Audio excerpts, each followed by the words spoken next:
Langit tak seperti biasanya. Bukan jingga lembut yang menenangkan, tetapi campuran merah keemasan yang seolah membawa pertanda. Matahari turun perlahan, memantulkan bayang-bayang panjang di atas atap rumah-rumah tanah liat. Burung-burung yang biasanya kembali ke sarang tampak terbang gelisah, seolah merasakan sesuatu yang besar sedang mendekat. Itu adalah rumah Khalifah Utsman bin Affan radhiyallahu anhu. Lelaki berhati lembut yang Rasulullah pernah malu kepadanya karena begitu tingginya akhlak dan rasa malu Utsman. Lelaki yang 2 kali menikahi putri Nabi. Lelaki yang pernah membiayai pasukan Islam dengan hartanya sendiri. Lelaki yang dikenal sebagai Dzul Nurain, pemilik 2 cahaya. Tapi hari itu, cahaya itu seperti meredup. Dia harus keluar. Ini waktunya mempertanggungjawabkan semuanya. Utsman telah menyimpang. Suara-suara itu penuh tuduhan. Tuduhan yang mereka sendiri tak benar-benar mengerti. Fitnah. Seperti api kecil yang sudah dikipasi hingga menyala besar, angin berhembus lebih keras. Debu gurun berputar di sekeliling kerumunan. Kamera memperlihatkan tangan-tangan menggenggam batu, pedang, atau sekadar tongkat. Bukan untuk dialog, bukan untuk musyawarah. Mereka datang untuk sesuatu yang lebih gelap. Hening, damai. Cahaya matahari senja masuk melalui celah jendela kecil, menerangi seseorang yang sedang duduk tenang memandangi mushaf, Quran yang terbuka di pangkuannya. Itulah Utsman. Rambutnya memutih, wajahnya teduh, dan sorot matanya penuh ketenangan yang sulit dijelaskan. Tak ada ketakutan, tak ada keresahan, seolah dunia luar yang sedang bergolak itu tidak mampu menembus kedamaian hatinya. Utsman mengusap mushaf dengan lembut, seolah menyentuh sesuatu yang lebih berharga daripada nyawanya sendiri. Ia lalu mengangkat kepala mendengar keributan di luar, dan tersenyum kecil. Senyum seorang mukmin yang yakin bahwa Allah selalu mengatur segalanya. Di balik pintu rumah sederhana ini, seorang sahabat yang paling lembut, akhlaknya sedang bersiap menghadapi badai terbesar dalam hidupnya. Bukan dengan pedang, bukan dengan kemarahan, tetapi dengan kesabaran dan keyakinan penuh pada Rabb-Nya. Fitnah tidak muncul dalam sehari. Ia tumbuh diam-diam, kecil, tak terlihat, lalu tiba-tiba membesar hingga membakar segalanya. Di sebuah ruangan remang, tampak seorang lelaki berwajah pucat dengan sorot mata licik. Dia berbicara pada pengikutnya dengan suara perlahan, tetapi penuh racun. Kalian kira apa? Utsman itu pemimpin? Tidak, dia hanyalah manusia yang bisa dijatuhkan. Tanamkan keraguan di hati manusia, dan lihatlah bagaimana persatuan akan runtuh. Sedikit demi sedikit, bara itu mulai menyala. Utsman mengambil harta kaum muslimin. Utsman lebih memilih keluarganya sendiri. Utsman mengganti kebijakan Nabi, bukan kepada Utsman, tetapi kepada ketidakjujuran para pemberontak. Ali berdiri menghadapi kerumunan. Utsman adalah sahabat Rasulullah yang kalian tidak sejajar dengannya. Jika ada keluhan, musyawarahkan. Bukan begini caranya. Namun suara kebenaran tersapu amarah massa. Fitnah, sekali masuk ke hati manusia yang lemah, sulit sekali dikeluarkan. Fitnah itu seperti angin panas yang menyelinap tanpa disadari. Ia masuk dari celah-celah kecil dan perlahan membuat api membesar. Ya, dan menteram itu, Utsman tetap bersikap lembut. Ia tidak membalas tuduhan dengan kemarahan. Bahkan ketika para sahabat memintanya untuk menindak para provokator, ia berkata, "Aku tidak akan menyentuh seorang pun dari mereka selama masih ada kesempatan untuk perdamaian." Namun justru kelembutan itulah yang dipelintir oleh kaum pembuat fitnah. Lihat, ia lemah. Ia tidak tegas sebagai pemimpin.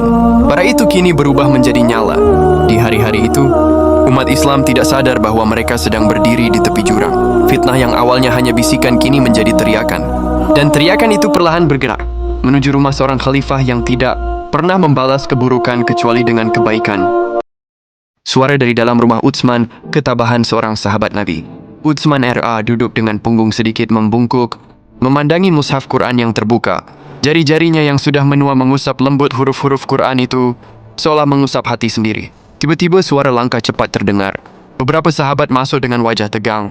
Ali bin Abi Thalib maju pertama, napasnya terengah-engah seolah baru menahan kericuhan panjang. "Wahai Utsman, mereka sudah mengepung dari segala arah. Biar aku keluar dan menghadapi mereka." Utsman mengangkat wajahnya, tersenyum tipis, tenang, senyum yang seperti memadamkan api. "Duduklah, wahai Abu Hasan. Jangan ada darah yang tertumpah di Madinah." Ali terdiam. Rahangnya mengeras, matanya merah menahan amarah. Ia mencintai Utsman lebih dari sekadar seorang khalifah, tetapi sebagai saudara dalam Islam dan sahabat Rasulullah. Lalu muncul Zubair bin Awam membawa pedang di pinggangnya. "Izinkan kami berjihad melindungimu, wahai Amirul Mukminin. Demi Allah, tidak seorang pun akan menyentuhmu kecuali melewati kami dulu." Namun Utsman kembali menggeleng pelan. "Aku tidak ingin menjadi sebab tumpahnya darah satu pun dari kalian." Rasulullah berpesan kepadaku agar aku bersabar ketika umatku kelak menguji diriku. Suara Utsman lembut tetapi tegas. Dan ada timuan Saif senama Rasulullah. Semua sahabat menunduk. Ada sesuatu yang tidak bisa mereka lawan. Amanah yang Utsman pikul dari Nabi. Di sudut ruangan, beberapa pemuda Ansyar berdiri menjaga dengan wajah muram. Mereka ingin bertempur, ingin melindungi khalifah. Tetapi Utsman mengangkat tangannya, memberi isyarat agar mereka duduk. Wahai anak-anakku, jika kalian mencintai aku, pulanglah. Jangan jadikan darah kalian sebagai alasan di hadapan Allah nanti. Ada hening yang panjang. Beberapa pemuda menitikkan air mata. Seorang dari mereka berkata lirih, "Bagaimana mungkin kami meninggalkanmu dalam keadaan seperti ini?" Utsman tersenyum. "Aku tidak sendiri. Allah bersama hamba-hambanya yang sabar." Di dalam rumah itu, dunia tampak berhenti. Tidak ada suara pedang, tidak ada teriakan balas dendam. Yang ada hanya ketenangan yang lahir dari keyakinan seorang mukmin bahwa hidup dan mati berada di tangan Allah. Suara teriakan dari luar semakin keras. Ada yang mencoba memanjat dinding, ada yang mendobrak pintu belakang. Namun Utsman tetap pada posisi duduknya. Tangannya kembali menyentuh mushaf. Ia berbisik, nyaris tak terdengar. "Ya Allah, aku pasrahkan urusanku kepadamu." Kalimat itu menggema, menjadi bayangan suara di tengah kekacauan. Dan beginilah, Utsman memilih jalan sabar. Jalan yang paling sulit. Jalan yang hanya dipilih oleh mereka yang yakin pada janji langit. Dari dalam rumah terdengar langkah pelan. Utsman bangkit menuju tempat wudhu. Ising tersisa hanya sedikit karena para pemberontak telah memutus suplai air selama beberapa hari. Namun Utsman tetap tersenyum ketika menampung air itu dengan tangannya. Air memercik ke wajahnya. Tetesan itu jatuh ke lantai, memantulkan cahaya fajar. Setelah selesai wudhu, ia mengenakan pakaian putih yang bersih, pakaian terbaik yang ia punya. Seolah ia tahu bahwa hari ini bukan hari biasa. Hari pagi ini adalah pertemuan dengan Rabb-Nya. Ia tersenyum. Senyum yang damai. Senyum yang seakan menyapu seluruh rasa takut. Tiba-tiba, pintu depan kembali diguncang keras. Terjadi keributan besar di luar. Hari ini, semua selesai. Beberapa orang memanjat tembok belakang. Kayu-kayu penyangga jendela mulai patah.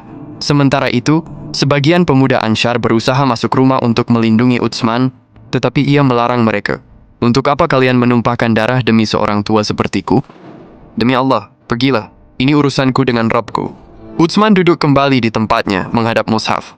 Tangannya menyentuh halaman yang penuh cahaya itu. Lalu ia membaca ayat-ayat itu kembali dalam hati. Seorang pemberontak muda maju. Wajahnya masih belia, mata gelap oleh hasutan. Ia mengangkat pedangnya, namun tiba-tiba istrinya, Nailah, berlari dan berteriak. Dia mencoba menahan tangan pemuda itu. Pedangnya terayun, dan terpotonglah jari-jari Nailah ketika ia mencoba melindungi suaminya. Nailah menjerit, darah memercik ke udara. Utsman menoleh cepat, wajahnya terkejut, tapi tetap tidak bangkit. "Wahai istriku, bersabarlah. Inilah takdir Allah." Lalu, pedang berikutnya terayun. Darah Utsman mengalir tepat di atas tulisan, "Allah akan mencukupkanmu dari mereka." Para pemberontak mundur ketakutan, menyadari siapa yang baru saja mereka bunuh, seorang sahabat besar, menantu Rasulullah, pemilik dua cahaya. Dan pada pagi itu, langit Madinah